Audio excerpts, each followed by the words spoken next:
Christmas के माह में मैं आपको बताने वाली हूँ कि हमारे उद्धारकर्ता प्रभु यीशु मसीह का जन्म कैसे हुआ। उस समय की बात है जब मरियम नामक स्त्री की मंगनी यूसुफ नामक पुरुष से हुई थी। एक दिन परमेश्वर का स्वर्गदूत जिब्राइल मरियम के पास आया। स्वर्गदूत ने उससे कहा, मरियम डर मत, तुझसे परमेश्वर प्रसन्न है। सुन, तू गर्भवती होगी और एक पुत्र को जन्म देगी और तू उसका नाम यीशु रखना।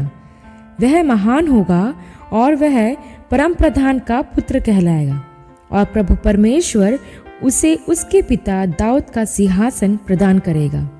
तब प्रियो, स्वर्गदूत की यह बात सुनकर मरियम चिंतित हुई कि शादी से पहले यह सब होना कैसे संभव है। लेकिन प्रियो, स्वर्गदूत ने उसे आश्वासन दिया कि यह परमेश्वर का चमत्कार है। स्वर्गदूत ने उसे यह भी बताया, प्रियो, कि तेरे कुटुंबी इलीशिबा के गर्भ में भी बुढ़ापे में एक पुत्र है और उसके गर्भ का यह 6वां महीना है। लोग कहते थे कि वह बांझ है, लेकिन प्रियो, परमेश्वर के लिए कुछ भी असंभव नहीं है। फिर आगे हम देखते हैं प्रियो कि यह सब बातें सुनकर मरियम ने परमेश्वर की इच्छा पर सहमति व्यक्त की और इलीशिबा से मिलने को गई और 3 महीने बाद वापस भी लौटी और तब तक मरियम गर्भवती हो चुकी थी।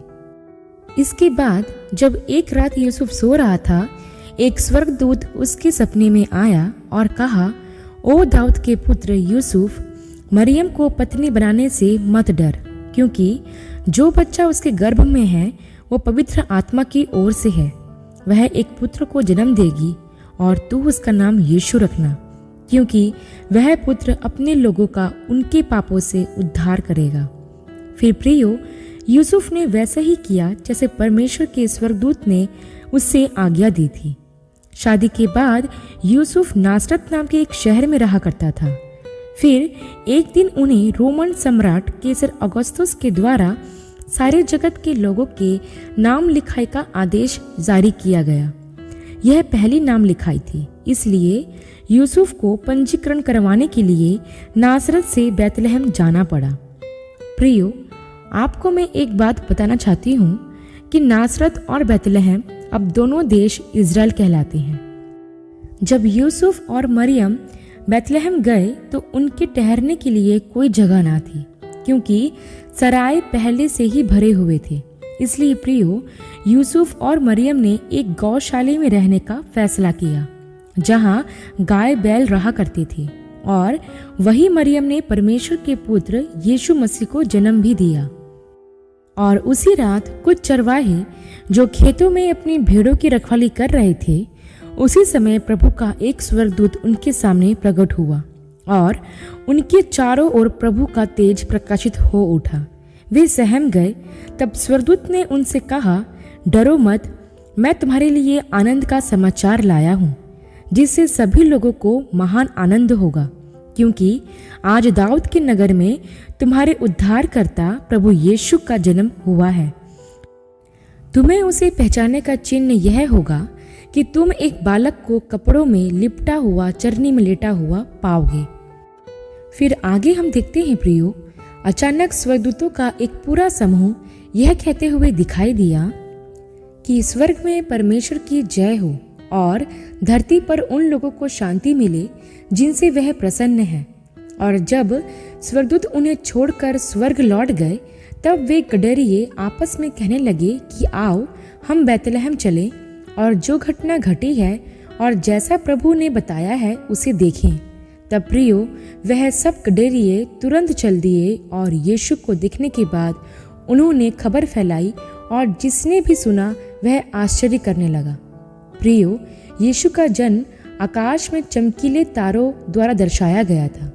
कुछ ही समय बाद कुछ विद्वान जो सितारों का अध्ययन किया करते थे, पूर्व से यरूशलेम आए और उन्होंने पूछा, यहूदियों का नवजात राजा कहाँ है? हमने उसके सितारे को आकाश में देखा है और हम सब उसकी आराधना करने आए हैं। जब राजा हेरोदेस ने यह सुना तो वह बहुत बेचैन हुआ और उसके साथ यरूशलेम के सभी लोग भी चिंता करने लगे।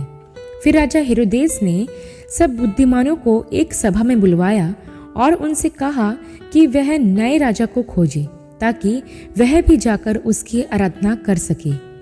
फिर वह सब बुद्धिमानी लोग राजा की बात सुनकर चल दिए। वह सितारा भी जिसे आकाश में उन्होंने देखा था वह उनके आगे आगे जा रहा था। फिर जब वह स्थान आया जहाँ पर बालक था तो सितारा उस बालक के ऊपर रुक गया। जब बुद्धिमानों ने यह देखा तो वह बहुत आनंदित हुए। वे घर के भीतर गए और उन्होंने उसकी माता मरियम के साथ बालक के दर्शन किए। बुद्धिमानों ने उसकी उपासना की और बहुमूल्य वस्तुओं की अपनी पिटारी खोली और सोना, लोबान और गंधरस के उपहार उसे अर्पित किए। लेकिन प्रियो, परमेश्वर ने एक स्वप्न में उनको सावधान कर दिया कि वह वापस हेरोदेस के पास ना जाए। तब वह दूसरे मार्ग से अपने देश को लौट गए। जब वह चले गए तब यूसुफ के सपने में एक प्रभु के दूत ने प्रकट होकर कहा, उठ और मरियम और बालक को लेकर चुपके से मिस्र में चला जा, और मैं जब तक तुझसे ना कहूँ वहीं ठहरना, क्योंकि हेरोदेस इस बालक को मरवा डालने के लिए ढूंढेगा। तब स्वर्गदूत की बात को सुनकर यूसुफ खड़ा हुआ तथा बालक और उसकी माता मरियम को लेकर रात में ही मिस्र के लिए चल पड़ा। प्रियो, इसीलिए इस दिन की याद में कि कैसे सारी पृथ्वी को बनाने वाले स्वर्गीय सिंहासन पर विराजमान प्रभु यीशु मसीह ने लोगों को उनके पापों से छुड़ाने के लिए अपने आप को शून्य किया और मनुष्य का रूप धारण करके इस दुनिया में जन्म लिया। तब से सारी पृथ्वी के लोग प्रभु यीशु मसीह के जन्म के उत्सव को आनंद के साथ मनाते हैं। तो प्रियो, ये थी यीशु के जन्म की कहानी।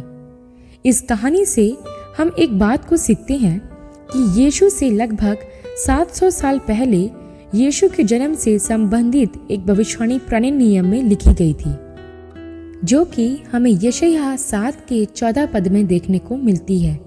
यहाँ इस प्रकार लिखा है कि मेरा स्वामी परमेश्वर तुम्हें एक संकेत दिखाएगा। देखो, एक कुंवारी गर्भवती होगी और वह एक पुत्र को जन्म देगी। वह इस पुत्र का नाम इम्मानुएल रखेगी।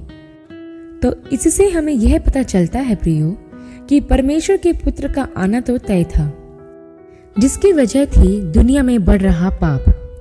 और हमें इन पापों से बचाने के लिए परमेश्वर ने अपने इकलौते पुत्र को भेजा। और यह भी लिखा है कि परमेश्वर ने जगत से इतना प्रेम किया कि उसने अपना इकलौता पुत्र दे दिया, ताकि जो कोई उस पे विश्वास करे वह नाश ना हो परंतु अनंत जीवन पाए। तो मेरे प्रियो, यही समय अपने विश्वास को मजबूत करने का है, जैसा कि मरियम और यूसुफ ने किया। इस कहानी से हमें मरियम और यूसुफ के विश्वास के बारे में भी पता चलता है। जरा सोचिए मेरे प्रियो, मरियम अविवाहित थी और परमेश्वर के अनुग्रह से वह गर्भवती हुई।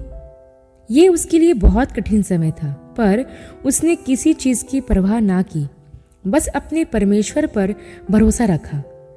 कल्पना कीजिए कि 9 महीने की गर्भवती 90 मील की यात्रा को पूरी करती है, वो भी एक गधे के ऊपर सवार होकर। यह संभव इसलिए हुआ क्योंकि परमेश्वर हर समय उसके साथ था। इस कहानी से हमें यह भी पता चलता है प्रियो कि परमेश्वर के लिए कुछ भी असंभव नहीं है, जैसा कि उन्होंने एलिशबा के जीवन में किया और उसे बुढ़ापे में मां बनने का सुख दिया। प्रियो, 3 प्रमुख बातें हैं जो हमें इस कहानी में सीखने को मिली। पहली बात प्रियो, परमेश्वर ऐसे सरल लोगों से प्रसन्न होता है जो उससे प्यार और उस पर भरोसा रखते हैं। दूसरी बात प्रियो, बड़ी चीज़ों की शुरुआत अक्सर छोटी ही होती है, जैसा कि यीशु का जन्म कितने ही साधारण तरीके से एक गौशाले में हुआ। तीसरी और अहम बात प्रियो, जब परमेश्वर कोई आज्ञा देते हैं तो हमें उसका पालन करना चाहिए, जैसा कि मरियम और यूसुफ ने किया। तो आइए प्रियो, इस क्रिसमस ना सिर्फ हम आनंद मनाएं, बल्कि अपना जीवन ऐसा बनाएं कि वो परमेश्वर को ग्रहण योग्य हो। आशा करती हूँ प्रियो, आपको इस कहानी से आज कुछ अच्छा सीखने को मिला होगा।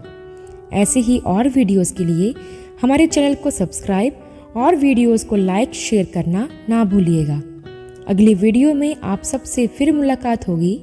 तब तक के लिए आप सबको जय मसीह की।